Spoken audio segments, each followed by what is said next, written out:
Good evening.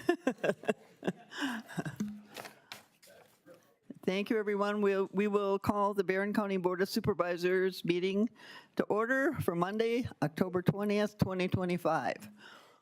And unfortunately, you're stuck with me tonight because Louis is joining us virtually, but he's not feeling well. So, but he's got my back along with my two partners on either side of me. So. It's not unfortunate, Carolyn. You do a great job.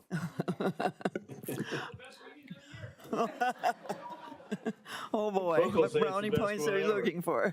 All righty, we will start out with roll call.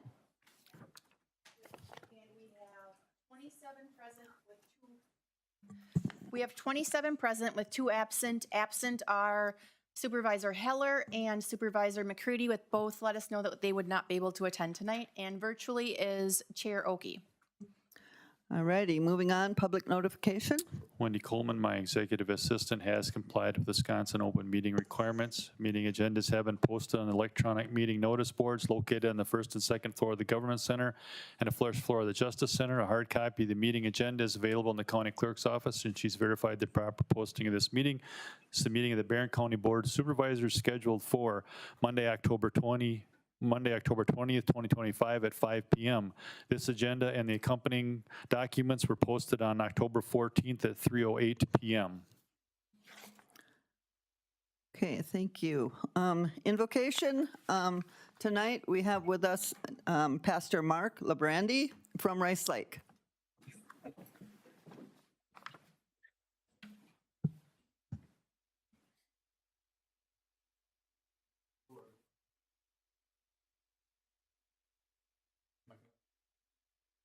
Can you put on, yeah. Oh, look great. Praise the Lord. It's a real honor to be here. Dear God, we thank you so much. God Almighty, we pray for all the cities and townships in Barron County. We come before you and pray for the schools, for protection, safety, and health of all the students and the teachers. And Lord, we pray for the sheriffs, the police, the fire departments. You're covering your safety, covering them, keeping them, watching over them. Lord, we thank you and we pray for Chaplain Cody for his service, selfishly serving to comfort and counsel people in various situations. And thank you for that. We pray for all the judges, all the righteous and fair and blind justice that we all need. Thank you, Lord. We pray for wisdom, guidance for all the board members here. Thank you for all being here and for serving the cities in this county. And God bless all the city leaders and all the workers in the name of Jesus Christ. Amen. Amen. Amen. I pledge allegiance With allegiance to the flag of the United States of America, to the republic, one nation, under God, indivisible, with liberty and justice. with justice for all.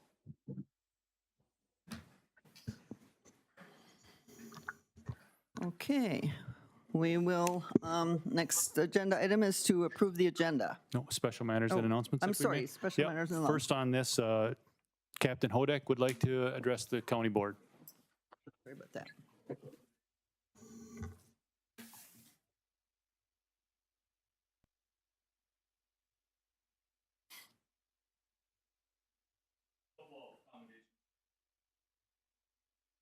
First one is for Detective Jason Olson. His great pride that we executive award Jason Olson for his actions in locating first 25. You know, it's appeared to be body. Detective Olson then get through the water, floated around the bend in the river. Detective Olson helped the first water, walking back and land. The duty and awareness of public health safety. Enter the water.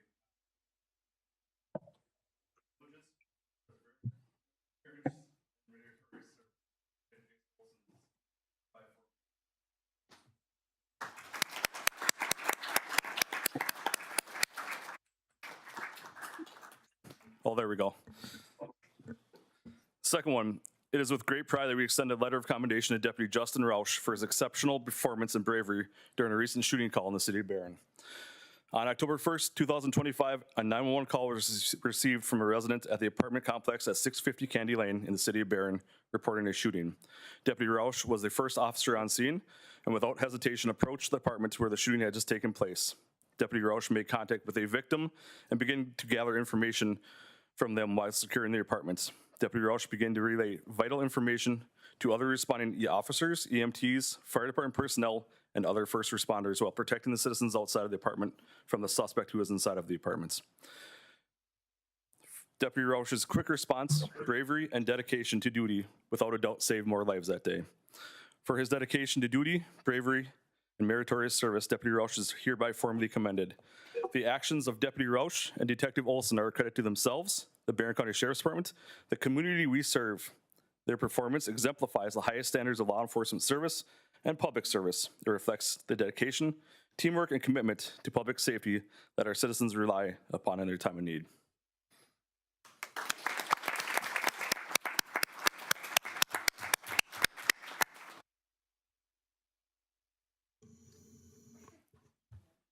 If- Thank you so much for all of your service. Next, I've asked if Carla Potts-Schufeld would come and introduce herself. I'm going to ask that you appoint her later in the meeting as our next Health and Human Services Director. I thought it'd be appropriate to know who she is, and she can say hi to all of you. Good evening. My name is Carla Potts-Schufeld. I am currently the Public Health Program Manager and Health Officer for Barron County. Previously, I worked at Marshfield Medical Center as the Emergency Department and EMS Manager. I've lived in Barron County for a little over 20 years, and I look forward to serving Barron County in this new role. Thank you.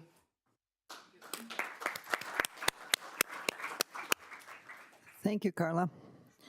Okay, and we'll move on to our next agenda item, approve the agenda.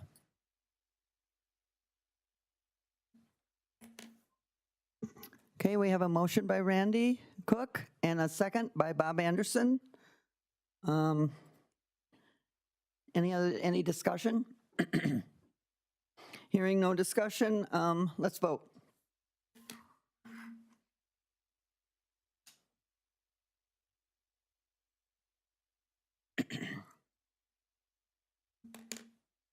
Okay, the vote is in, 27 yes and 2 absent. Okay. Item number 6, we'll approve the minutes of the September 15th, 2025 meeting. Motion by Supervisor John Banks, second by Supervisor Bob Anderson. Any discussion on the minutes? Hearing none, let's vote.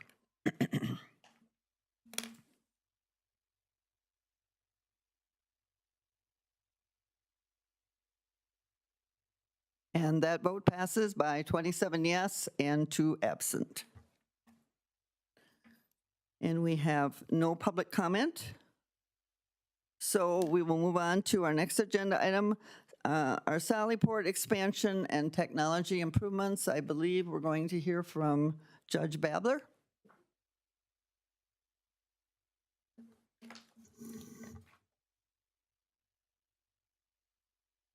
There we go.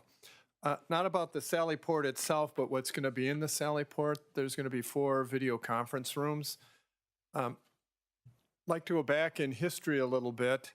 I started here in 1979. We had no photocopiers. We had no computers. Okay. We used carbon paper at that time. You know, life has really changed. I guess none of us would have expected to be using video for court. But one of the other things that happened at that time, or I tried to remember today as doing this in my mind going back, had 26 lawyers in the county. I'm talking private lawyers, not publicly funded. Now we have 9. So the world has changed, especially for rural Wisconsin. Some areas are called legal deserts. We're becoming one of those. Young people are just not coming here. One of the other issues that we have, out of the 9 lawyers that we have in the county who practice, none will take a public defender case. And there are times for public defenders where they can't have it. They have a conflict. There may be co-defendants or they represent maybe one of the witnesses. And we have a real difficulty in getting lawyers to come here. So lawyers have to come from out of the county to make our system work.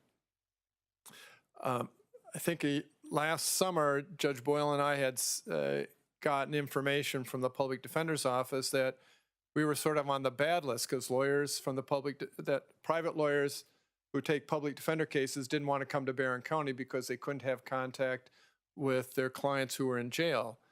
And I couldn't understand that because our jail's always been very good about allowing contact.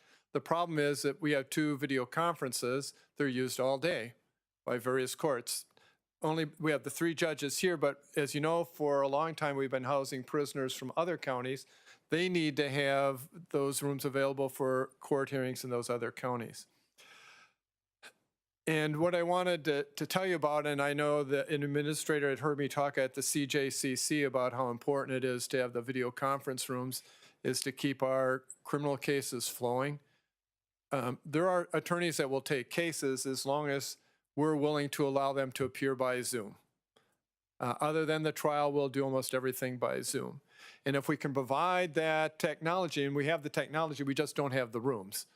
The Sallyport will provide 4 rooms for that. It also allows probation and parole to talk to them, other professionals. But from my standpoint, it allows our court system to operate. I think you saw the memo about this. I know you've already approved it, but it's not just to bring prisoners into the jail. It's really important for our court system to work. And if anyone has any questions, I'd be glad to answer them. Your Honor, if I may, thank you, Your Honor. You're exactly right. When Judge Babler told the CJCC that essentially the court system would grind to a halt, if it wasn't for video conferencing, I thought it important that the board here, we're not just building a barn or a Sallyport, we're building technology that would keep our court system operating, which is why the CJCC exists, is so that we work together so there aren't roadblocks in certain areas of that whole process. So thank you, Your Honor. It's very important that people hear this publicly and understand. Oh, yes.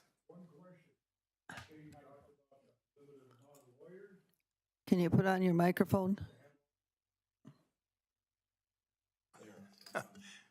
Do you have enough judges to handle all the cases? We have enough judges, but we need lawyers. That's been our biggest problem, right?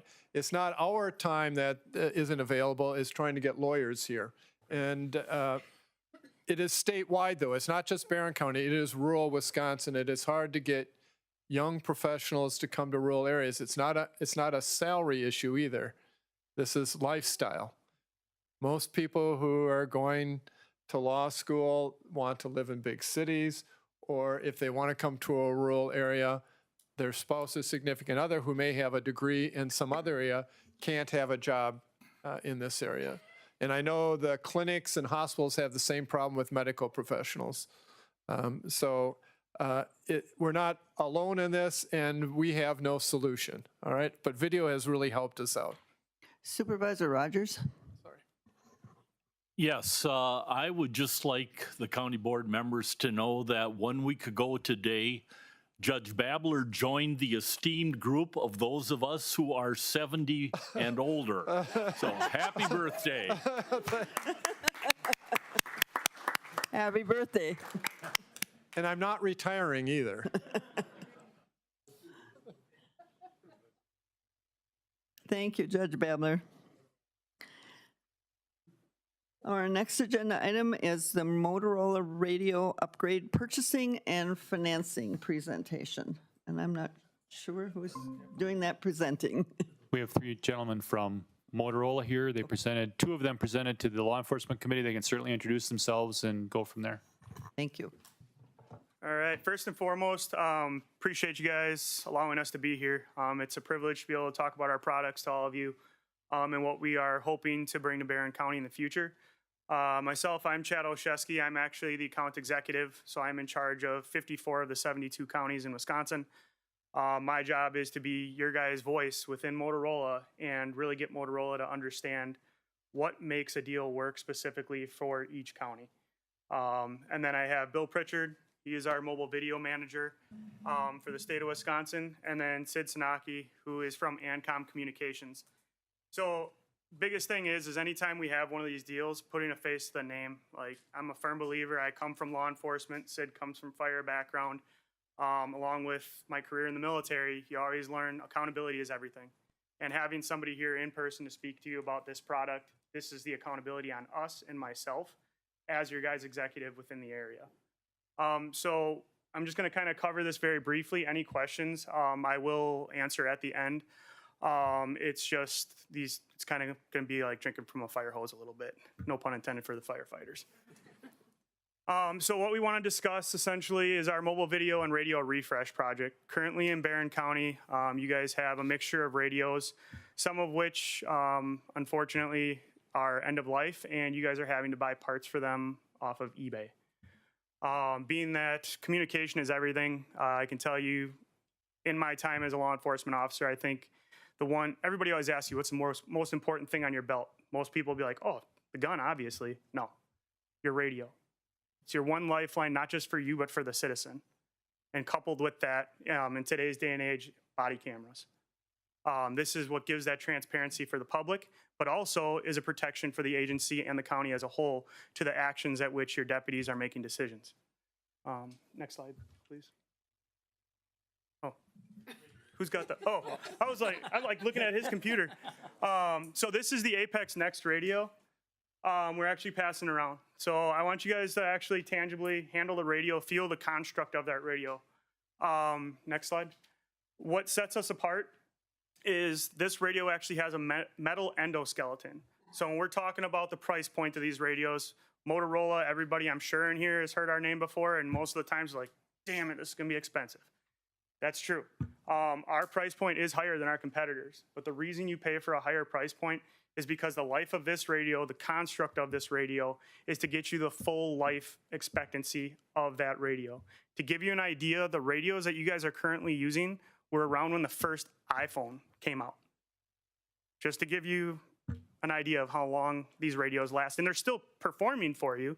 The idea of this radio is to give you something that works with your system today, works with WISCOM, which is the state interoperable system today, but also WISCOM 2.0 and where it's going in the future, and kind of really open up your opportunities and not leave you singly funneled towards one specific radio system or option in the future.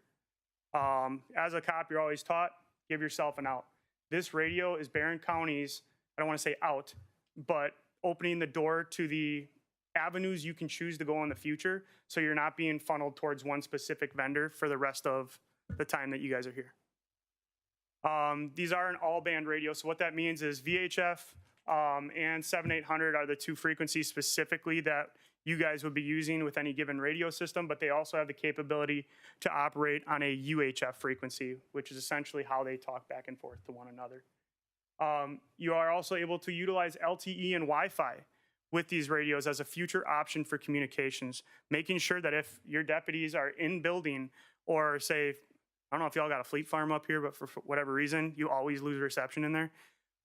You guys could use their Wi-Fi network in order to maintain that reception. So no matter where your deputy is, they're able to be located, seen, heard, and get the necessary responses, be it from fire, EMS, whatever, to better serve your community and ensure their safety in going home. Next. So they're built to be ultra rugged inside and out. So again, you can kind of feel the weight of that radio. That is, again, because of that metal endoskeleton. So if any of y'all are feeling froggy, you feel free to toss it on the floor in the middle here. I won't charge you for it or nothing. Give it. You can pick that up and you can turn it right back on. And it will continue to work. I mean, you can do it again if you want to. I mean, send it. There we go. But that's what they're designed to do, because in law enforcement, it's not just walking up to a citizen asking how their day is, and that is the best part of the job. But officers in the field, officers in the jail, very often see the worst parts of anybody's life at any given point. And these radios are designed to endure weather, physical damage, really just kind of a clumsy deputy that may or may not drop it, unfortunately. But they are designed to last because, again, you guys are making a large investment to purchase this product. And we want to deliver you the best product up front that can take the day-to-day abuse and take it not just for a year, 2 years, but for 10 to 15 years. Again, Motorola likes to say kind of 8 to 10 years is that sweet spot for the life of our radios. Motorola has historically proven to last substantially longer than 8 to 10 years, thus the radios that you guys have now. To that point, the radios you have now are single band. So what that means is they can only perform communications on the VHF frequency.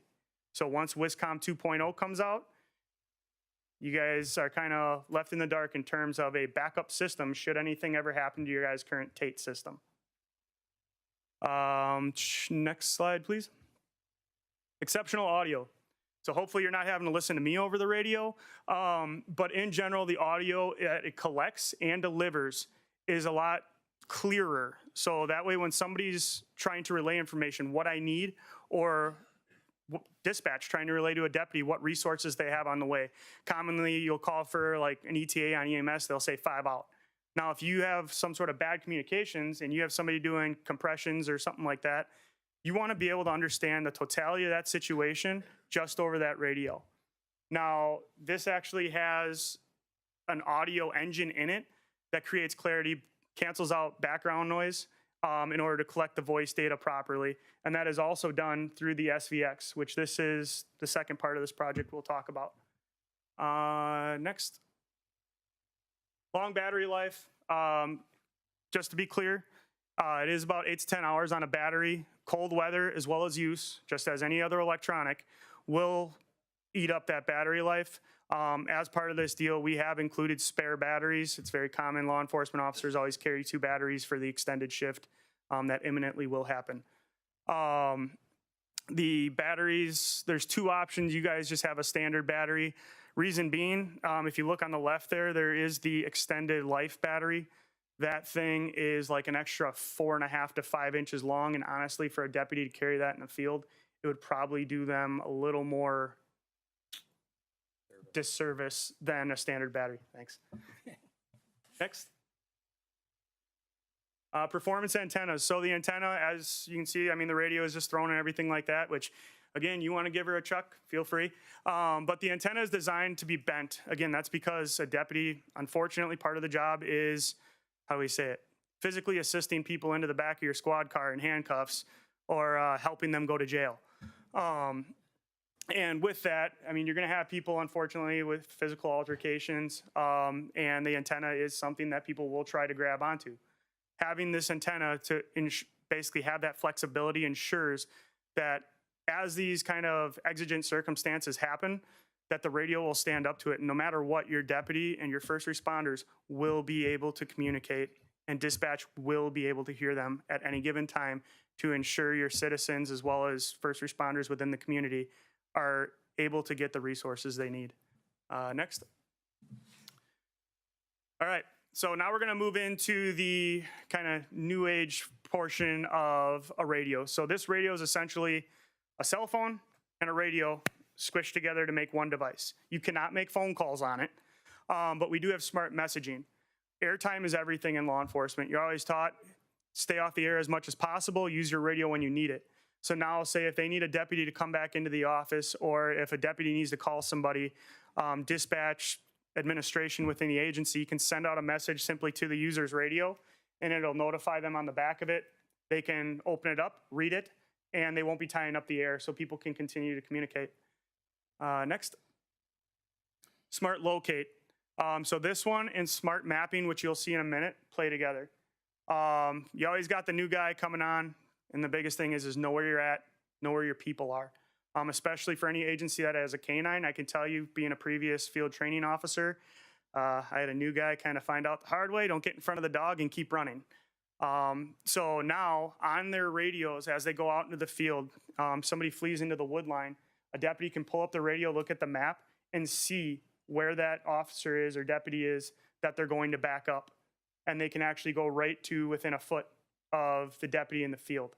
So technology's come a long way, but the big reason behind this is to make sure that every one of your deputies go home, and the response to get to that person, it's no longer yelling, where are you, or going over the air asking for a location. Now, say if somebody's fighting with a combative subject in the woods, trying to get them in handcuffs or a cornfield, they can look at their radio and they can get to them without having that otherwise audible indication. Next. That's the smart mapping slide I was talking about. Next. Smart programming. So another part of this is always having your radios up to date. Not just for kind of agency liability, but for county liability. These radios have firmware updates, have software updates that need to be pushed to them. Now it's a way to verify it, that these radios are the most up to date. So if an incident occurs, it's one more thing that the county and agency is able to verify that, yes, this was conducted, yes, this was done.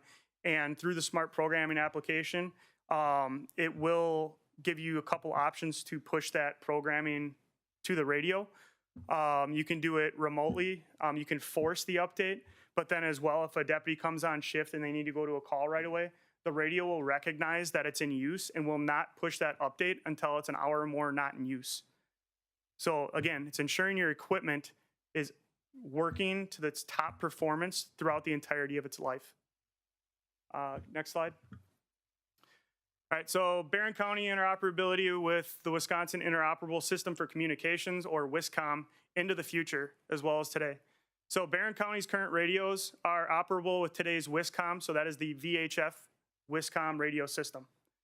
They are also operable with your guys' current Tate radio system that you had recently invested in, I believe, roughly 5-6 years ago, something like that. The Apex Next will allow you to be able to operate on the current WISCOM system, the Barron County's current Tate system, WISCOM 2.0. So that is the future-looking state-wide radio system that is in a different frequency than what you guys operate on today. And then as a backup, should the future WISCOM 2.0 system not meet Barron County's needs and you guys are looking for another avenue, there is Motorola's Wisconsin Public Safety Network, which is also a statewide radio system. It's interoperable with WISCOM. It does have what we call an ISSI. So essentially with an ISSI, it's a backdoor, and that's into the Minnesota Armor system as well. So again, as you can see right now, the top two are what you're able to operate on. The bottom logo is essentially another backup that you guys would have, kind of creating that fail-safe for you, that these radios will perform on any route you choose to go in the future. It doesn't bottleneck you towards one specific vendor. So just kind of wanted to put that out there. Next slide, please. All right, now the SVX remote speaker video microphone. We'll just call it the SVX rather than using that long name. Did you pass that around already? Okay. So as you can see, part of the SVX is that it is a body camera function as well. Biggest thing, 95% of all technology that comes out for law enforcement or first responders throughout the state always adds weight to their vest. So it's more things they're carrying, more chance for an injury. And finally, Motorola has come out with a device that consolidated a remote speaker mic, very commonly that you would see like on their shoulder, sorry to point at you, as well as a body camera to make that one device perform dual functions. The audio capture on that SVX, essentially a detective can wear it on their belt, key it up down here, I'm only 5'9", sorry guys. But you can key it up on your belt and talk, and it will collect your voice all the way down your belt with a siren running next to you. And that's the audio AI portion, or artificial intelligence portion of our product. Additionally, it has the WIN porting. It has the ability to collect voice data at any given level, as well as cancel out the ambient sounds very commonly associated with law enforcement. You get into a high-risk stop, and as cops, we call them new jacks, but the new guys in the agency, they love to run hot. They love to leave their siren on once they stop because they want to run up to the event and see what's going on sometimes. If they do that, the radio speaker mic that's being passed around will actually be able to cancel out that siren so people can still be heard and understood. Additionally with this is the Command Central Evidence Vault, or what we call CCDEMS. So now the redaction, transcription, the AI capabilities of our back end take a process, so we'll say redaction. Normally takes anywhere from a couple hours to a couple days, depending on how bad it is. With our back-end evidence library, we're now taking that down to 5-10 minutes. And it's a function that a single person can perform that would normally take a single person multiple hours or days to perform. They're doing it in minutes. So now you have a cost savings with that person's time, but not only that, you're putting that resource back into the field to ensure that Barron County is getting the full use out of their deputy in the field and getting that day-to-day engagement that we so much want within our communities across the state. Next. This is the V700. This was the portion for the jailers. So essentially, this is also a very top performing body camera, 1080p video quality, great audio collection. This body camera I've personally tested myself, and it is a superior body camera. It has a removable battery as well as the SVX. Both of those share that common feature. Why is that important? You get a shift that runs long. The last thing you want is a deputy having a power cable to where their arms are while they're operating a vehicle, or even a jailer if they're doing a hospital run or something like that. If they have to charge that and you have a power cord within the operator's area and it gets tangled in their arms and they crash, guess what? That is a liability. So now it's as simple as unclicking the battery, popping a new one in, you're good to go for another 8 to 10 hours. The V700 also, again, has a rugged exterior. Y'all want to give that one a chuck too, feel free. But again, low light visibility. Jails are well lit, but inherently there is always those areas. And also jailers aren't always in the jail. Sometimes they have to go outside of it. So if they're going from light to dark, the low light capture of both the SVX and the V700 are something that would allow you to collect that evidentiary value. Next. Sorry, not used to saying next. Then we have the M500 in-car video system. So this is for all your squad cars. This is essentially what records the big picture. So it's always great to have the person-to-person interaction. But part of that, not even as, well, I don't know where the judge went, or yeah. But anyway, you always want the big picture as well as the little picture in law enforcement. This allows you to see that big picture of a traffic stop, understanding what led up to the traffic stop, what happened in it, as well as what happened after. It gives you a focused view as well as a fisheye view. So there's two separate viewing streams that you would see from an M500. It holds the capability of LPR, so license plate readers in the future. Right now, commonly Flock is a big one people use. This is an ulterior option that is relatively low expense that would perform the same function. This also, when activated, will activate your body camera, be it if a weapon's drawn, a back door is opened, and it does have occupant detection for the back seat. I can tell you, we had a deputy when I was working down in the southern area that rhymed with Milwaukee. We did have somebody actually get locked in the back of a squad car. I shouldn't laugh at that, but and unfortunately, our cameras that we had in the vehicles didn't trigger. So somebody was just sitting back there for like 8 hours until the deputy got in the next morning. Yeah, whoops. So next. This is kind of what the front camera looks like. And again, it is 4K front-facing camera, crisp, clear, high-resolution video. Again, they're durable. And part of this contract is if any of these cameras break, send it in, we send you a new one. No questions asked. So next. These are the views. This is important, in my opinion, for you guys to see so you understand the evidentiary value that these will collect for your deputies in the field for report writing purposes and documentation purposes. Next. The control panel. It's designed for purpose. Basically, it's designed for high-stress situations. Minimal buttons to perform maximum function. All right, and that's the reason. Honestly, there's days when you're just call to call to call to call.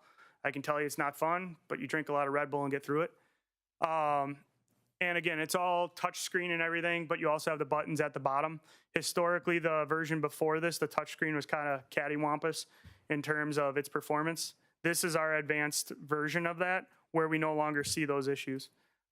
Reason I bring that up is because I want to be transparent that where we started is not where we are now. We've improved on every kind of specific failure in the M500 is that improvement that's taken place that we hope Barron County chooses to go with in the future.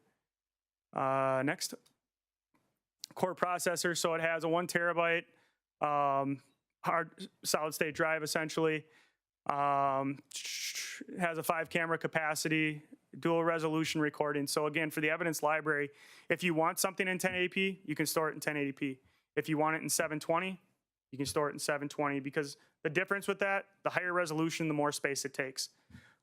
With the body cameras, with the M500 in-car, part of this contract would be an unlimited storage cloud-based system. Now, so if it was me, I'd store everything in 1080p, but that's just me. Part of that too, compared to our competitors with this system, with your cloud-based library, if Barron decides there's ever something that better suits your needs in the future, your evidence is yours. We hand it back to you. You're not tied to paying a fee to get your evidence back. It is simply, we respect the partnership that we had, which we hope continues in the future with any product that we sell to you guys tentatively. But if there is a better need or something that better suits you, we respect that. We give you what is yours and make it as easy of a transition as possible. Next. This is kind of a look at the cabin camera.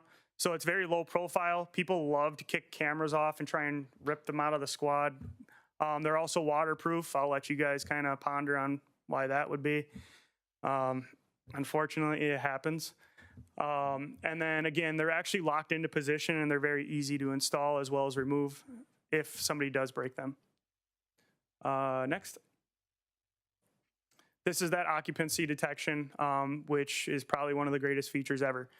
90% of the time on a traffic stop, as well as anytime I had somebody in the back seat, I can tell you, people love to talk, especially when they're in there with their girlfriend or boyfriend. And they're like, God, I hope he doesn't look in the center console. That's where the gun is, or something like that. Like, they will always tell you where it is when they think you're not listening, even though there's a camera right in their face. Sorry. Next. So this is our financing offering. Originally, this deal started at just over $2.1 million. Myself, Sid, Bill, we all have the mentality of, I'm not looking to get rich off Barron County. Honestly, for me, coming from being a deputy, my loyalty, yes, it is with Motorola as a salesperson, but it lies with the men and women who are still doing the job I used to do. So we were actually able to look at a financed amount of 1.582,622.40. So 1.5, almost $1.6 million. But we were able to buy down that interest rate for Barron County to 2.49%. This is substantially less than we started at. Originally, it was 2.1 at standard interest rate, which was about 5.3, I think it was. 5.3%. And again, this is kind of the face on the Wheaties box mentality. You guys are a very influential county within the state of Wisconsin, as well as the fact is, I mean, it's really a product can be as great as it wants to be, but if you can't afford it, it doesn't matter. So we pushed very hard and we were able to convince Motorola to buy that interest rate down for you guys to 2.49%. Part of that, though, is a requirement that there is an acceptance by December 12th, 2025. If there's a way to do it by like maybe a week before that, that'd be great for me because I actually have to log the order. So that's a whole nother portion on the back end. Total cost after financing, though, for Barron County would be about $1.7 million. Understanding that's a huge investment for you guys. Like I said, we started at 2.1, and I was able, as your account executive, to kind of convince Motorola to do the interest rate buy down to discount the radio's mobile video. And that's why I appreciate Jeff, Lance, the sheriff, chief deputy, everybody working with us on how to best bundle this in order to incur the largest savings for Barron County possible. So I'll open it up to, actually, I think there's one more slide after this, maybe. Yeah, there we go. Being transparent with you guys, because again, I'm not looking to pull one over on you. We wanted to give you the forward-looking cost past year 6. So your financing is 5-year finance deal at 2.49% with payment in arrears, right? Yeah. So basically what that means is your first year, there is no payment until 2026, the end of 2026. And then essentially you're financing for 5 years, but really it's going to take 6 years to pay off. So for your smart applications on the radio, that is a subscription based. 6 years out from the time of purchase, you're looking at about $400 to $450 per radio per year to maintain 4 smart services on that radio.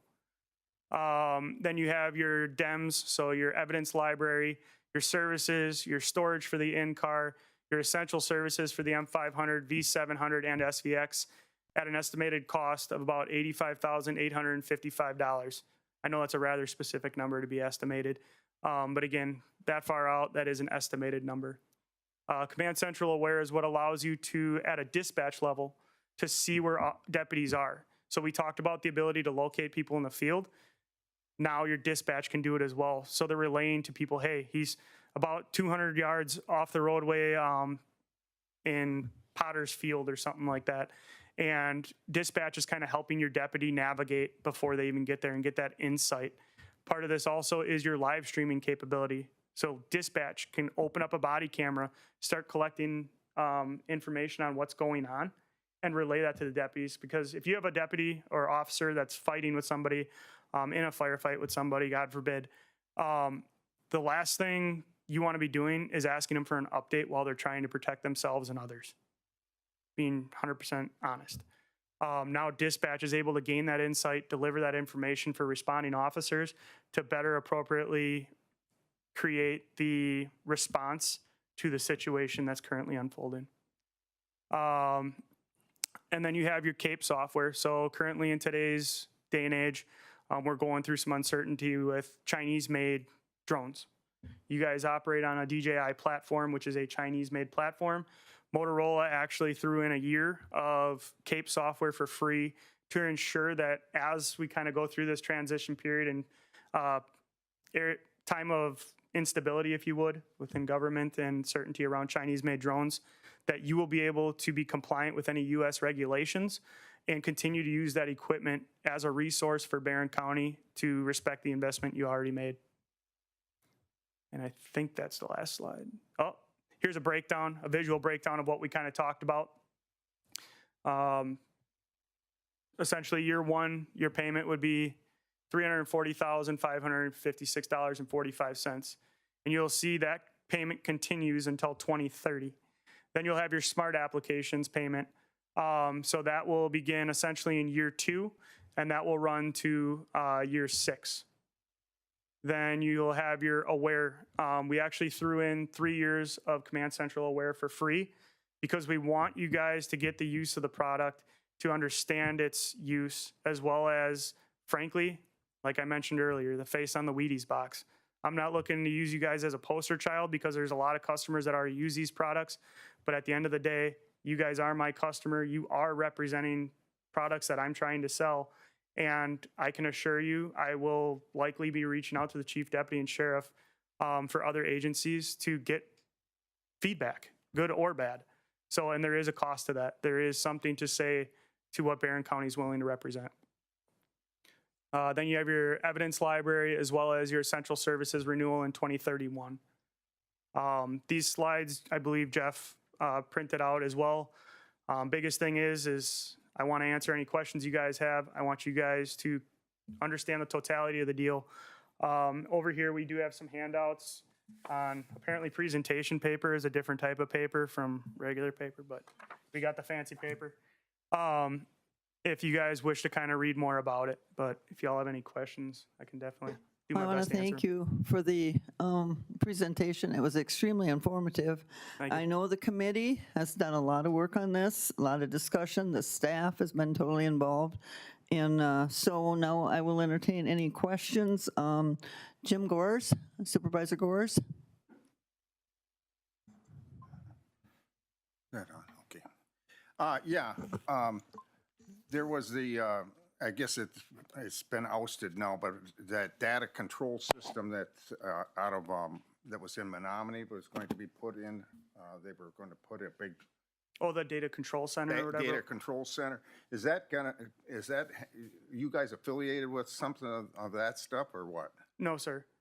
So basically, our evidence library is stored within a cloud-based Motorola-owned evidence library that is CJIS compliant. Essentially, the AI in our radios and artificial intelligence is kind of a red button word for people, but I want to be transparent about it within Motorola. It is not used to discover anything that is not otherwise ascertainable by a deputy in the field. Our AI is truly designed to streamline processes because that is one of the number one pain points for retention and for officers, administration, both within the field and within the jail, as well as any other first responder career field, is the duties they're having to perform.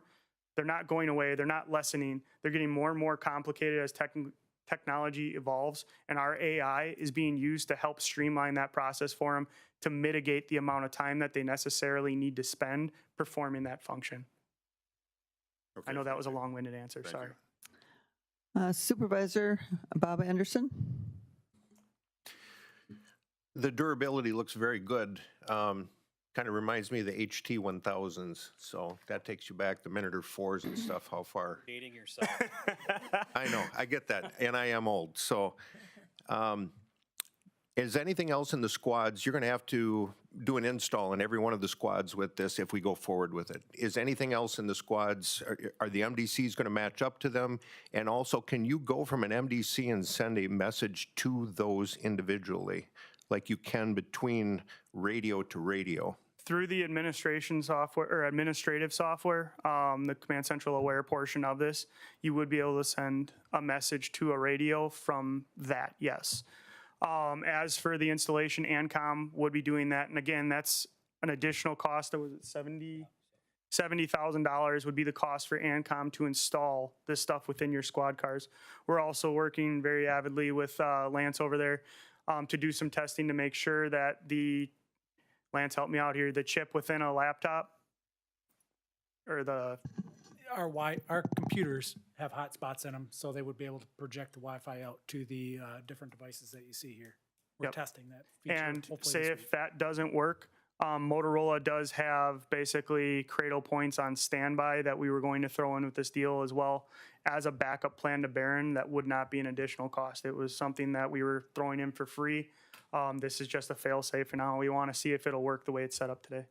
One little follow-up. It's not uncommon for police, fire, and ambulance when they're energized or in a difficult situation, they almost shove the microphone right in their mouth, and all you hear is gurgling. Yep. Is this going to take care, the new speaker system collection and transmit that you have, is that going to get rid of that? Yes, not only does it get rid of Johnny on the spot eating the microphone, honestly, when things go wrong, you go from how we're talking right now to talking like this and somebody's yelling in the mic.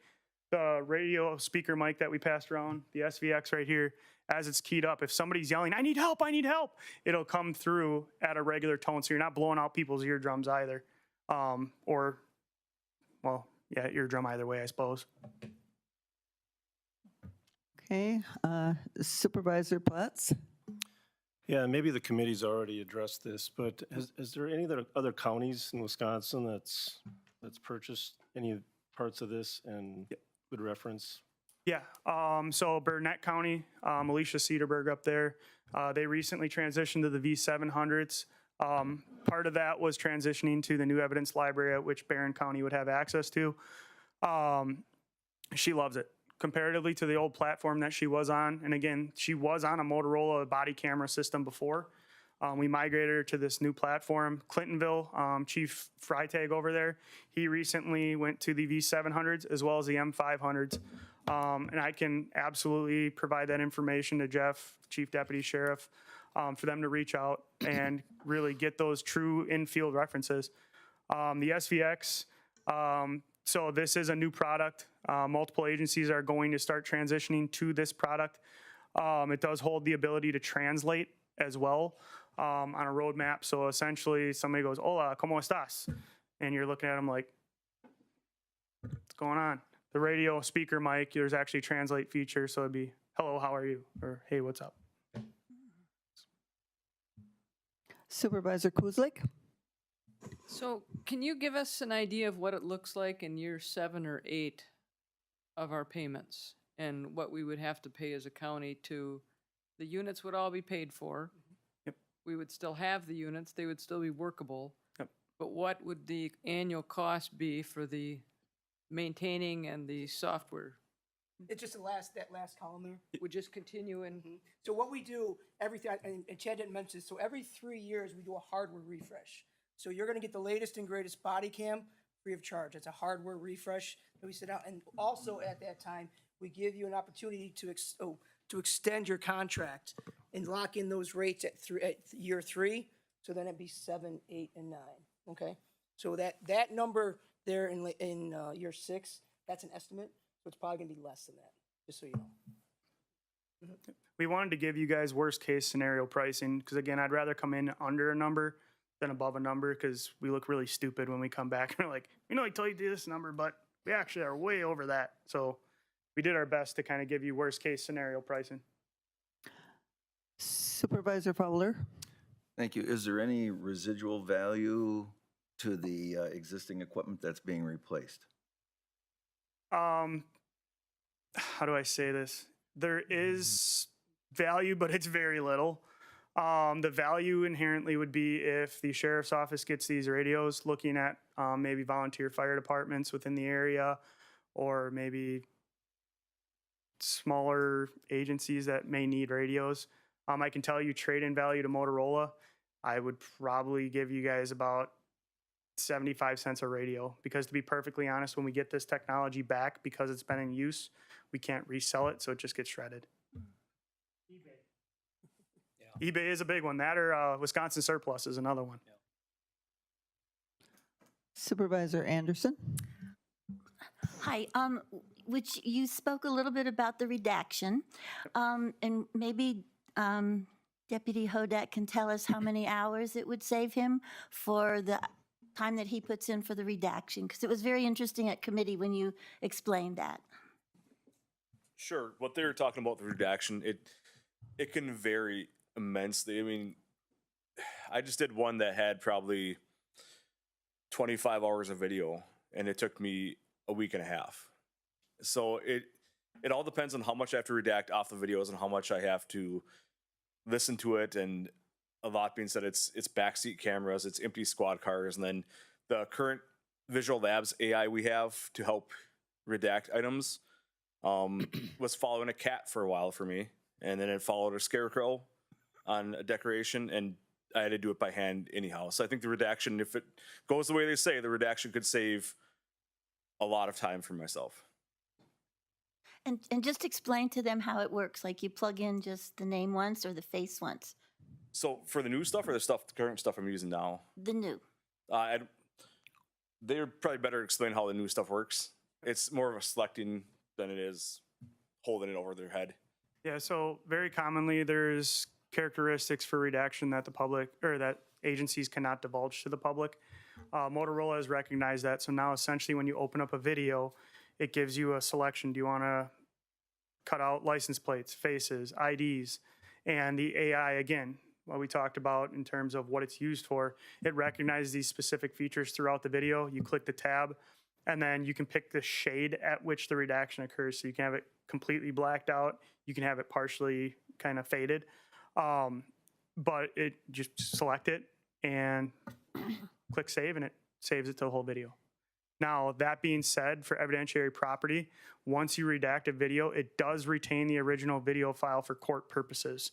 It's just if there is a FOIA request that takes place, you're now able to create essentially a carbon copy of that video with the redacted features in place.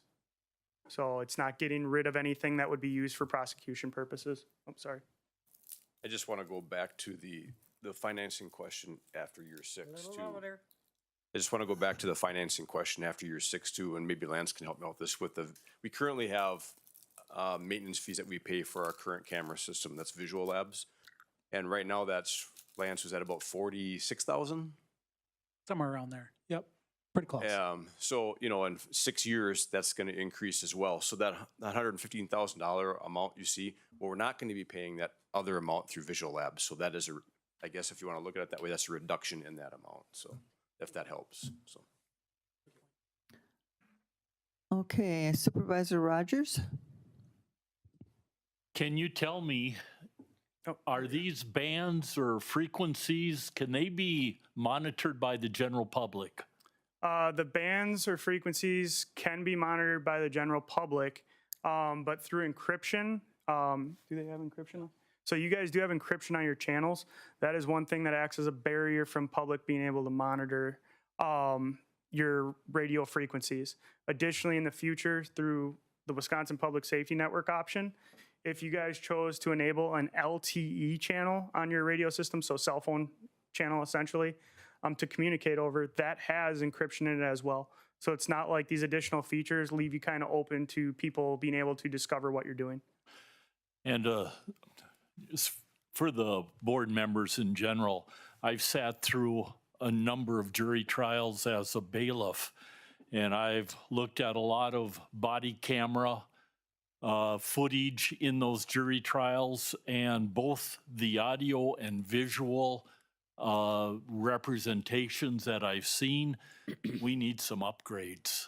It's not ideal what we have now for sure. Okay, thank you. Supervisor Anderson. I can't get on this thing to save myself. Sorry. One follow-up.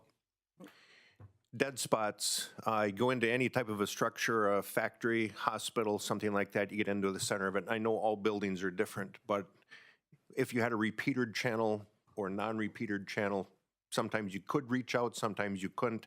That would leave you without communication. Is this going to take care of that?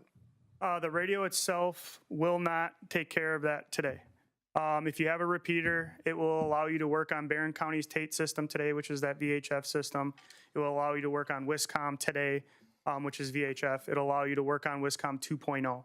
Where you could take care of that issue is in the future, as a future-looking option, is if you found within these public buildings you do have coverage issues, there is an additional cost to it, just to be upfront about it. The radio over IP option through the Wisconsin Public Safety Network, we could enable one of your channels to operate via Wi-Fi or LTE. You can do both. And essentially what it would be is a simple change from channel 1 to channel 2. So Barron County primary, Barron County LTE.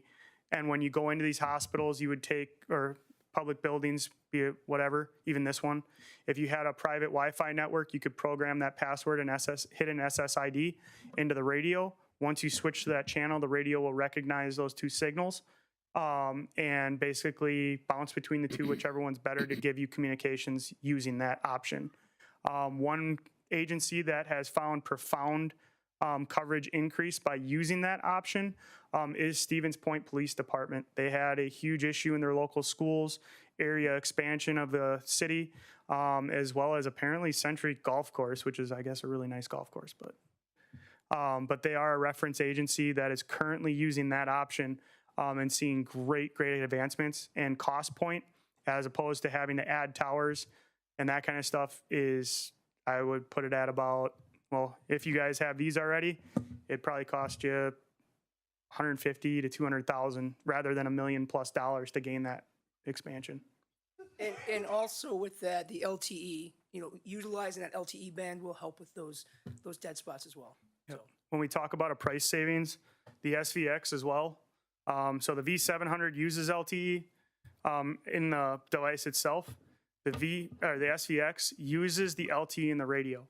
So now you're essentially paying for one LTE stream that performs two separate functions within two separate devices. Now that being said, with your smart applications, Barron County will not see an LTE cost because Motorola eats that cost because you have the applications. Okay, thank you. Supervisor Mosentine? Yes, I would have liked to have one of the officers here with all that stuff on. I mean, it's heavy, it's, Yeah, we got a couple tool tree right here. okay. Let's see how they do all this. I mean, like, do they have something hanging, so for speakers, On my or? backpack here, if you want to grab it. It's a county meeting, so I actually did take off my department cell phone / body camera, but that usually Tony's got sits it on. here. Okay. Yeah, so mine sits basically the same as his. This is our radio. This is our body camera. What's all that in front? Personal phone. Okay. What else do we have? We have taser, handcuffs, tourniquet. I don't keep a lot of stuff on my vest just because over time it starts to hurt my back. So I'm starting to put some more back on my belt. But I think a lot of our deputies do have things that are on their chest, and it does get to be a lot. There's other things I'd like to add on here, but you just simply run out of room. Yeah, I'm one of the smaller guys, so I don't have a whole lot of other space. But yeah, I got baton. I like to carry as much ammo as I possibly can, just for worst case. Yeah, taser, gun, radio, and I got cuffs here, spray. Of course, everybody carries a tourniquet, so there's law enforcement gear, there's medical gear, there's just different stuff. You know, always carry a knife. And I presume you get accustomed to wearing this. Yeah, I mean, it doesn't feel really any different. It's once just you get like used to your it. Just uniform. when you start running, that's when you really start. Is it going to be heavier now than It would actually be lighter. lighter? Yep. Okay. Because essentially, well, that's the body camera, but you're using one device to perform the function of, just so you know, I'm gonna put my hand near you. Yep. The function of this remote speaker mic, which again is relatively low weight, but you're essentially just adding a radio and this device. Now imagine if he has this on him, plus now he would have, say, this external body camera, that would be like right here. Mm-hmm. So he has more devices. That's more weight. Even how minute, I can tell you on average. So I used to be in shape, not so much anymore. But when I was a deputy, I actually weighed myself, and roughly, depending on what gear I had, because again, if you have your active shooter response kit, like I had a whole leg mount and everything, plus you're carrying your rifle, I mean, you can be anywhere from 28 pounds to upwards of 40 pounds of gear. So when we talk about liability for the county or agency for back injuries and stuff, the more stuff we can take off an officer or deputy's vest or officer's vest, the better off they are, because that's less weight they're having to carry. And frankly, it's less weight they got to carry when they're chasing somebody. And then That's what just to I give you an idea, like this is our magnet. I mean, I'll pass it around, but like it's very difficult if you want to try and pull it apart to get that magnet off. So it is quite strong. And this is actually the weaker of the two magnets. We also have Molly mounts. So like he has Molly on his vest here, so does he. They'd be able to weave that in there as well. And again, the body camera can be placed wherever they want it, and it's able to collect that audio data regardless of wind and ambient sound from sirens, etc. Thank you. Okay, are there any other questions? Okay, thank you so much for the presentation, and if the board members have further questions, something you haven't asked tonight, something you think about later, certainly contact Jeff and/or any of the committee members. They're very well informed. We're just going to and, show you a quick we'll get the spreadsheet, answers. Madam Chair, if we may, of what the cost would look like. You Jody's certainly can got do that that. done, so Jody, you can just describe that and just talk about that. This is on there already on. That's them. Jeff just wanted me to put together what it would look like as far as a mill rate per year, based on a home value of $100,000. So in year one, it would be like $4.40. Year 2 through 6, I just based it on the current equalized valuation, so it would fluctuate. If this goes up, then the amount would actually go down. And so, but you're looking at under $5 a year per household at $100,000. Comments or questions on any of that? Thank you, Judy. We appreciate that.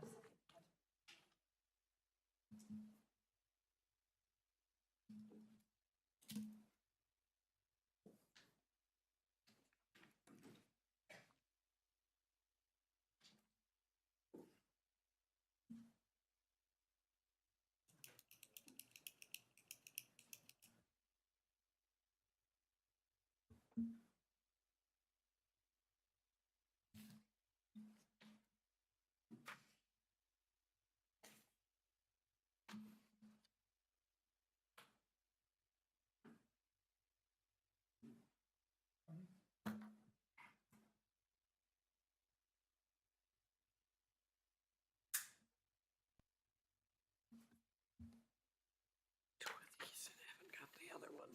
Ooh, there we go. Now I can see. I'm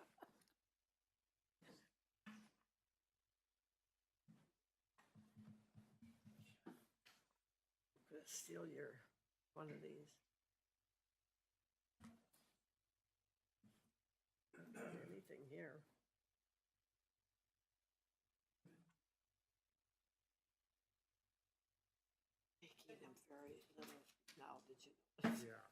Okay, but do we have the legal opinion? Yeah, let's go ahead with the legal opinion for construction of the general obligation note for Motorola lease payment obligations. Jeff, you're going to do that? I'm going to ask for a motion for $3,000 to be charged to the county board lines so that we can get a legal opinion. We need to construct a general obligation note that's an underlying or overlying debt instrument for the Motorola lease. We have the lease agreement with Motorola, but we want to make sure that the payments that we're making to Motorola are general obligation debt of the county, and therefore on line E of the levy limit worksheet, and therefore exempt from the levy limits as a general irrevocable debt of the county. So we don't have this budgeted, so $3,000 was a rough quote. That should be enough money to get this done. And I'd like a motion from somebody, a second and pass. We need 20 yes votes. And if that passes, then I will ask Corals to construct the general obligation note so that when we bring this back, you'll see the note, the lease, and if you want to go forward with this. If you don't approve this, it's dead tonight.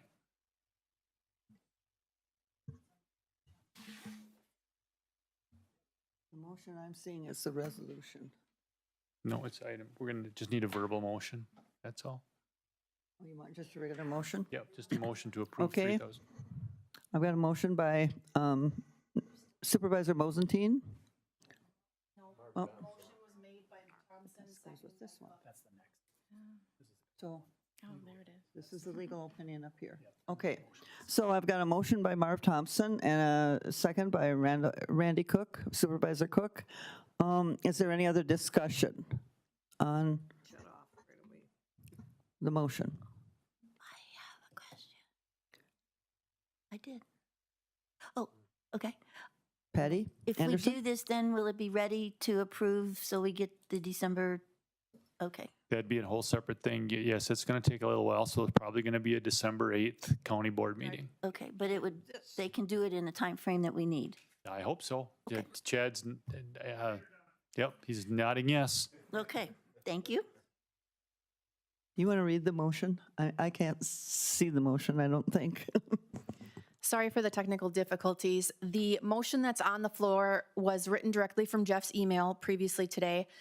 Administrator French has requested via email on October 20th, 2025 for a motion to approve $3,000 to be appropriated so the law firm of Quarles and Brady can construct a general obligation note which corresponds to the proposed lease payments for the Motorola lease regarding the possible radio upgrade. The motion was made by Thompson and then seconded by Cook to approve. Any further discussion?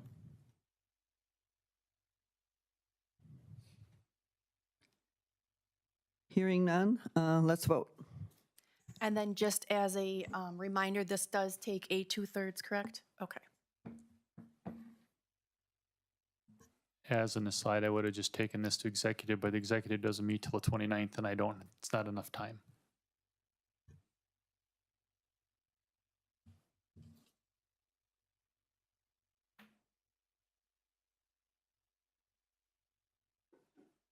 Are you waiting for, okay. The motion is passed with 2/3 full membership, 27 yes and 2 absent.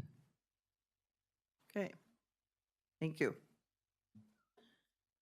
All right, now we will move on to the resolution authorizing the expenditure of $80,000 from the Special Revenue Fund 221 Recreation Deputy Patrol Boat Replacement Purchase. And that resolution was in your packet.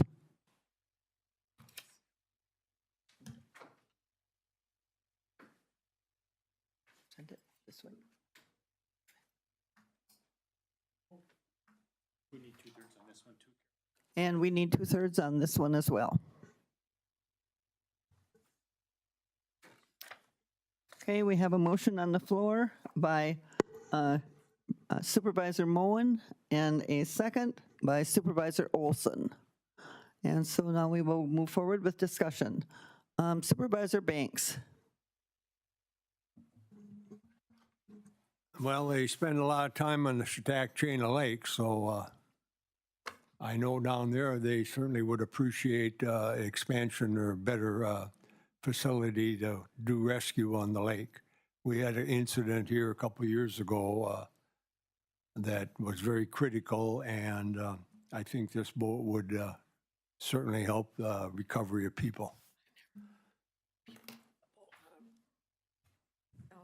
Any other discussion? Jeff, any comment from yourself? No, this was approved by the Law Enforcement Committee, and one thing I'd want to point out, and I'd like Captain either Hodak or Hagan to clarify, we will spend the money, but that is over a 5 or 7 year period. We'll recoup about 80% of the cost, or is there a cost recoupment from the DNR?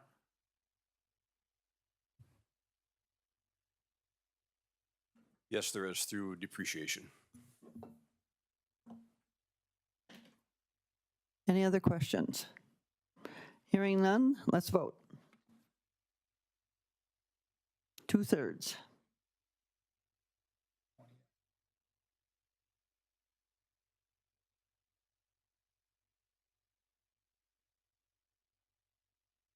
This passed with the 2/3 of the full membership, 27 yes, 2 absent.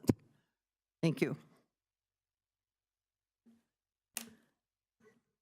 Then we have a zoning ordinance amendment, rezoning Town of Sioux Creek, Amanda Kelch, owner. We have a motion by Supervisor Cook, a second by Supervisor Rogers.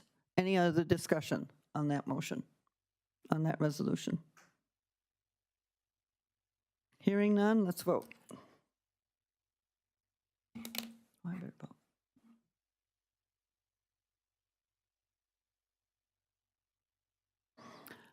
This passed by a majority of our members present, 26 yes and 3 absent.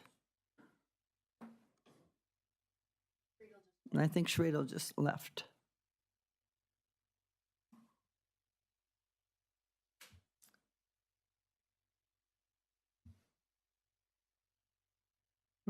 We're missing. Okay. Next one is the resolution adopting a zoning committee recommendation to deny a petition for rezoning for Joseph and Jennifer Isaacs.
Zoning ordinance amendment, majority voters.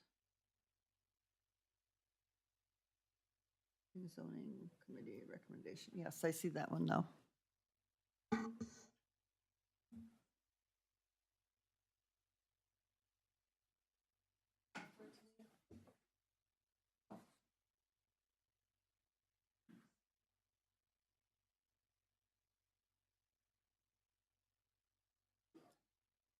So it's 3 times that.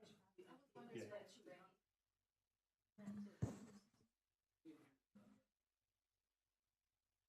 Mine is. What?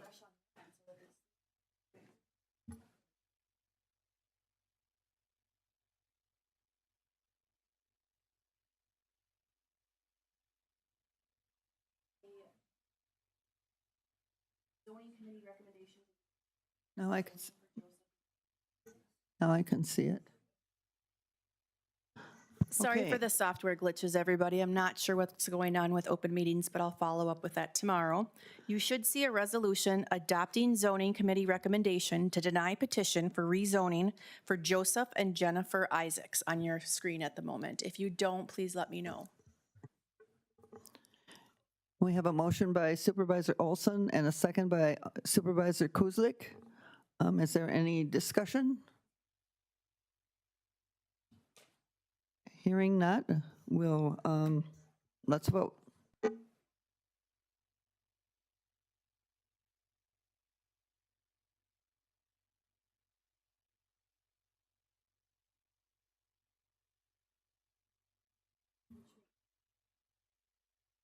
This passed by majority vote of the members present, 26 yes, 3 absent. Okay.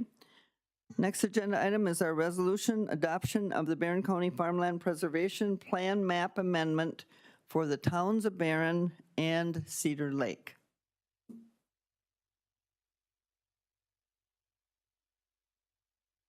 We have a motion by Supervisor Rogers, a second by Supervisor Moen. Any discussion? Hearing none, let's vote.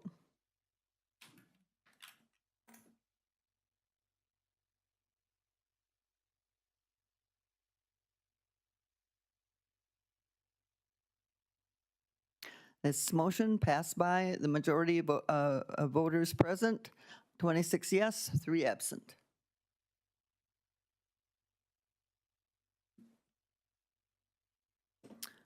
Okay, we have before us a resolution, Barron County Lake Monitoring and Protection Network AIS grant application. Motion by Supervisor Kuzlik, second by Supervisor Cook. Any other discussion? Hearing none, let's vote.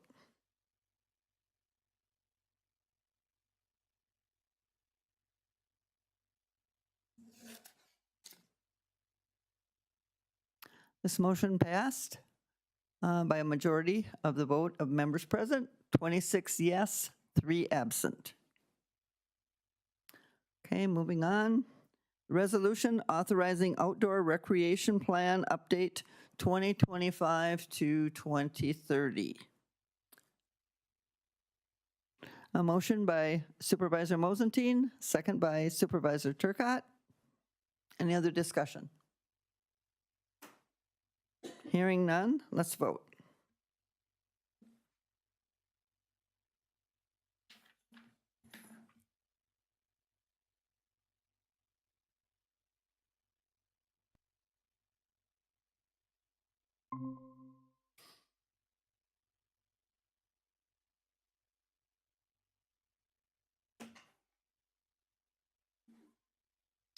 This resolution passed, 26 yes, 3 absent.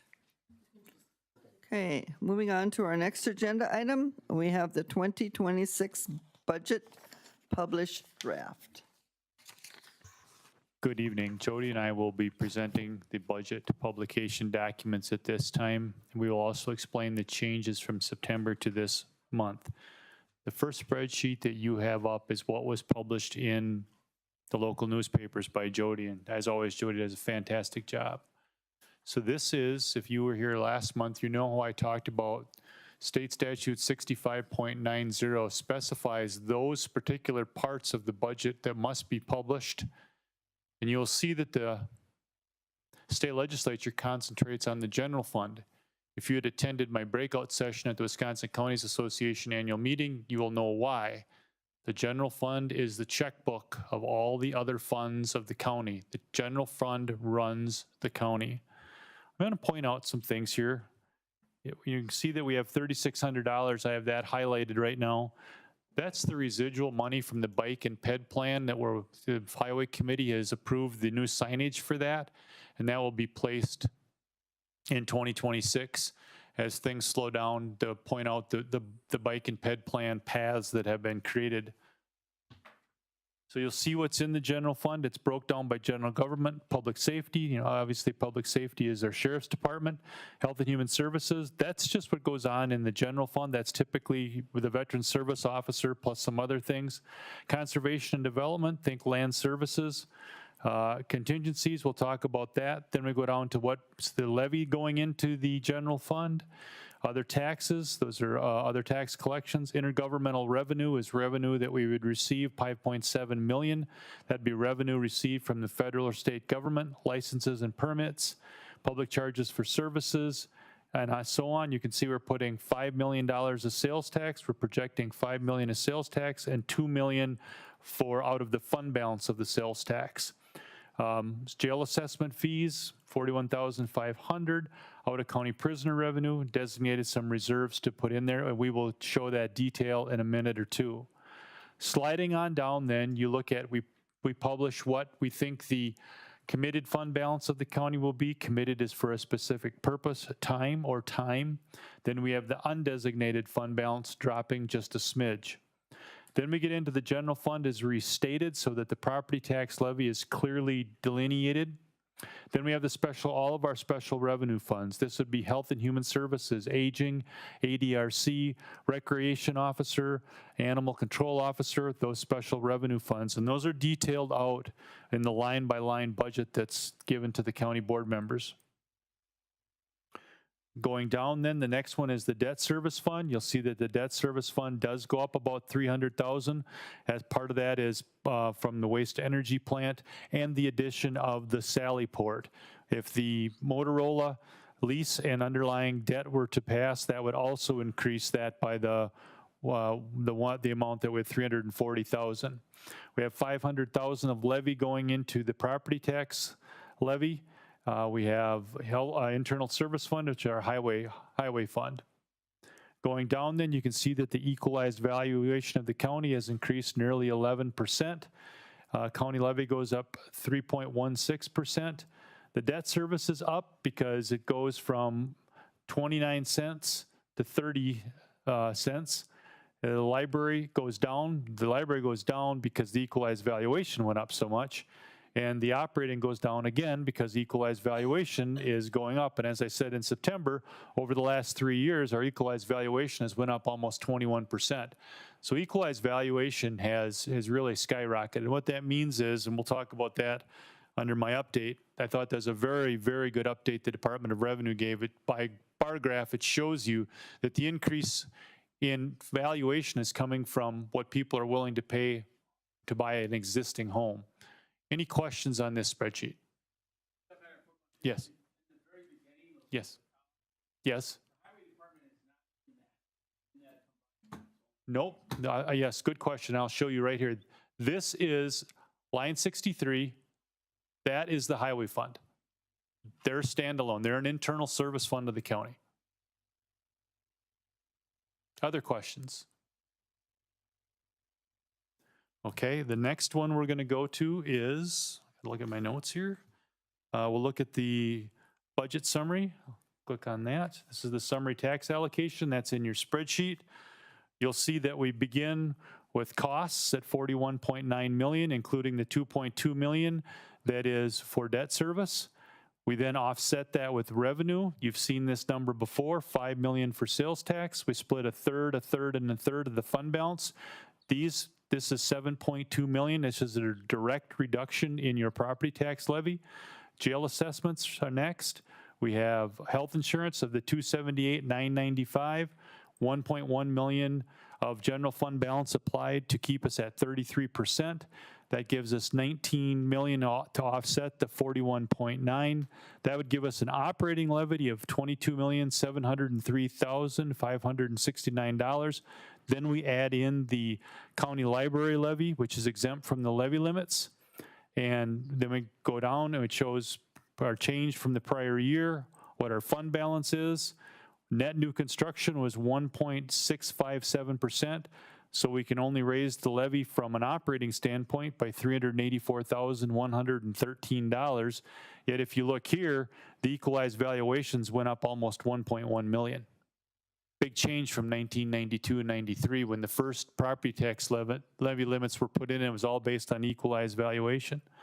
So going down here, the mill rate drops from 329 to 306. The per parcel recycling stays the same at $32. That would give us a recycling surcharge of $625, estimated of $20,000, $625,000 for recycling. So this summarizes, it's a different way, but it summarizes how we get to the tax levy and how we meet the levy limits. Questions on that? Correct. Correct. Yep. Including debt. Yep, that's right. All right. Now we have the changes that happened between September and this month, and I'm going to let Jody go through those. Okay. We got levy limit numbers in early September. And so because of changes in personal property tax calculations, we were given an extra $249,604 added to our levy capacity. And so if you don't use your levy, you will lose it because it builds from year to year. So how the budget was balanced was to take advantage of all of those levy dollars. So with that, also other changes that came was an increase in the circuit court support payments of $100,000. We had a reduction due to employee replacements at a lesser pay. That's an expense, and so we reduced that by $100,000. Or that's going to give us $100,000 in savings because we have retirements that are coming up and the new people will be brought in at a lesser rate of pay. We had an increase in the state shared revenue estimate of $9,726. We did remove $400 in estimated revenue for primitive campsites that are no longer going to be offered. IT had an increase in expense of $4,725 per handbook changes that were approved September 3rd. There's an increase in the training line and the contingency of $20,000 for these employees that are going to be retiring, and so we have some crossover training. We reduced the vacancy credit for employees in the contingency by $100,000. And then to balance and get back to that zero of using all of our levy limits, we ended up being able to reduce the application of fund balance in the general fund by $334,205. Any questions with the changes? You will see that the $334,205 just by luck is what the Motorola payment would be for on December 1st of 2026. So my plan would be, and I've talked to our financial advisor, Sean Lentz, is if the will of the board is to proceed with the Motorola, the $334,205 plus the difference to get us to the amount that we pay them would come out of fund balance. We take it there, we dedicate that on the 2nd of January 2026, then that amount would be dedicated to make that payment, and then we'd start levying the rest of the amount of the money for the debt service for Motorola beginning in 2027 for the next 5 or 6 years.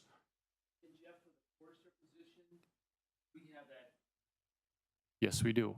Yeah, but we will be talking about the trail coordinator's position that was voted on by the law enforcement committee. We'll talk about that to executive first. We're working on all those things. Got some more information on Friday, actually. So before we proceed, we presented 2 spreadsheets. Anybody want to question or stop or ask a question? Okay. All right, continuing on. We always talk about fund balance because we display this in the published budget, and you'll see here, as Jody said, this brings us down to 33%. You always want to be between 25 and 33%. If you're above 33%, there are 2 court cases in Wisconsin. You either have to dedicate the money for a specific purpose and a specific time. Having it at 33% is also an indication to our bondholders when we borrowed the money for the Sallyport expansion that we're staying within the parameters that we gave them when they went through our bond review. Questions on this?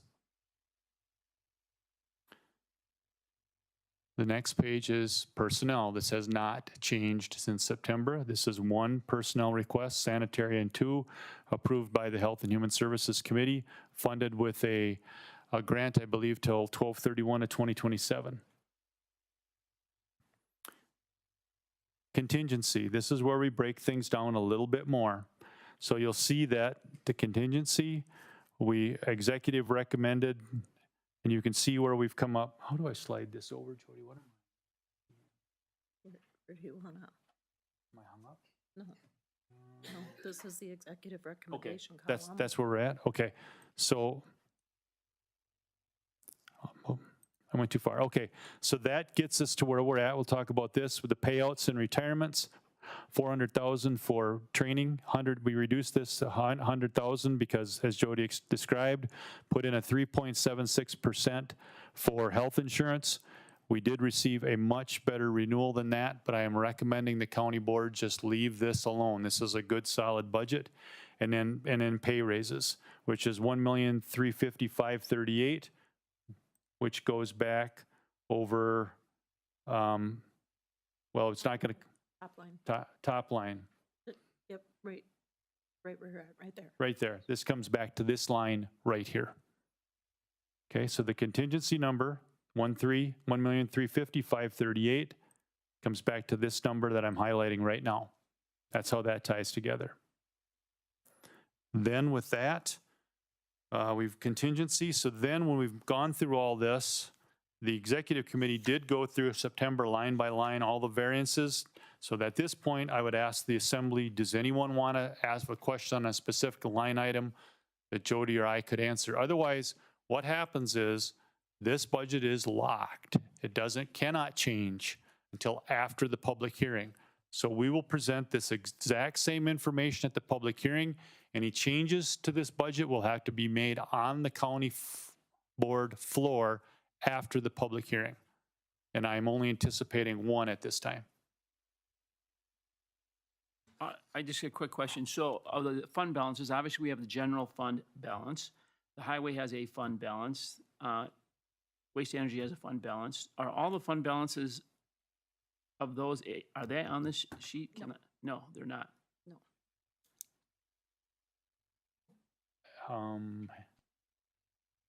Don't we include those estimated fund balances at year end? Isn't that where?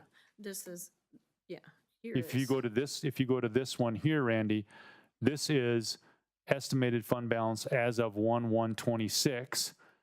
But for example, for the highway fund, that would also include assets net of depreciation and And that also includes the self-funded health insurance. insurance, right? Which is also an internal service fund. Good point. So, yeah, this looks like a lot, but we need to have we've got about look, today we had 3.9 million of fund balance in our self-funded health insurance. We want that because we want to build that up to about 5 million. I guess just from knowing what we have in total fund balances, what are our fund balances? And I was just seeing if I could find them on this budget, and I can't. No, Okay. those are not included in the budget document. I don't have a listing available. I don't. We could. Sometime, we could at put least at the exec committee, I'd like to see them. Okay, Make a thank note you. of that. Yep. I will say that whenever we have for fund balance, we invest, whatever we have for liquid or for cash investments are invested per the state statutes, and 100% of all those earnings offset the tax levy. Right. So whatever we have for fund, so we don't accrue any interest like in self-funded health insurance. We do a little, but it's not like we're taking that money. Every dime we earn offsets the levy. So it's a direct offset to the property tax levy. Other questions? That's all I have. Can I ask you a question? Yes. Okay, so you mentioned about raises. So is that for every county employee? It would be every county employee except for the police officers because they're in the midst of negotiations. We would take that up as a separate item. And who do they negotiate with? Us, the county. Okay. Okay. Other questions? That's all I have. Thank you. And this will then come back to us on that November 3rd, 9 o'clock a.m. meeting. 9 Am I a.m. It'll be correct? rather boring. It'll be the exact same thing. We'll do the exact same thing again. Okay. Thank you. Okay. Report from County Administrator. All right, I sent out both the memo from Officer Hagan and the actual markings of where they went. If you have problems opening that, I found out that if I send it to your specific email account, you could open it, correct? We all got a copy. Okay, but if you want to see the data points, we can get them to you.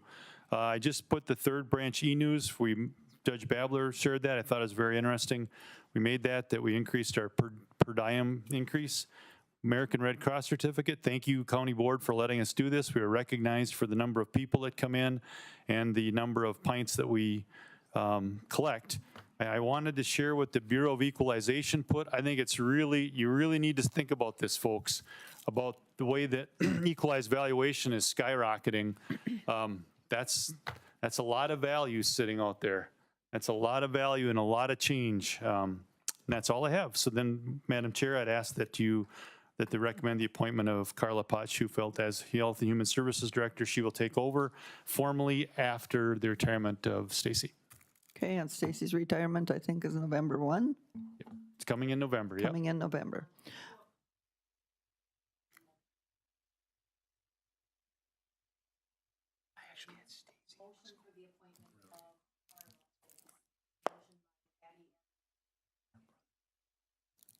Correct. Yep, you're right.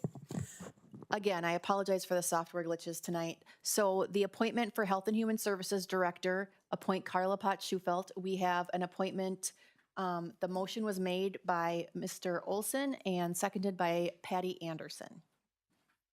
Okay, is there any other discussion on the motion? No. Hearing none, let's vote.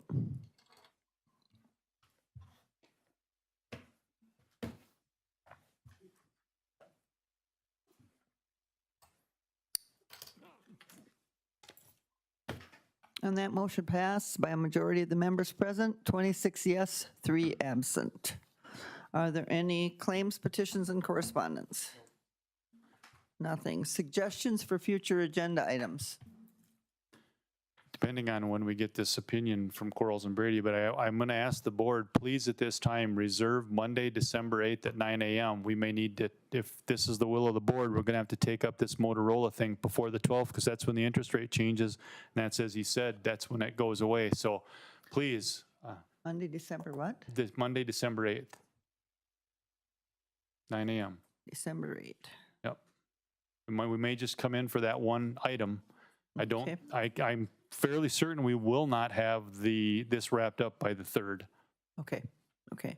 So possible extra meeting Monday, December 8th. We'd cancel the one on November 12th and just meet on the 8th. Just get Okay. everything together and meet on the 8th. Okay. I think there's nothing else. Thank you for, I have something, what do you call it, just a comment here on the, sorry. when we get the reports or information from the sheriff's departments, they have this, their insignia in the middle of the doggone page. And anyhow, you can't sometimes read it. Oh. Oh, you can Can never we move the insignia like They're right down there. top of the page a little It's the bit? watermark. They don't Yeah. like the watermark, guys. We can't read it. Well, at any rate, move the watermark. All right. I don't like it. Let's adjourn. I can't read it. Okay. Declare us Hearing no other agenda items, we'll adjourn by unanimous consent. Thank you, everyone.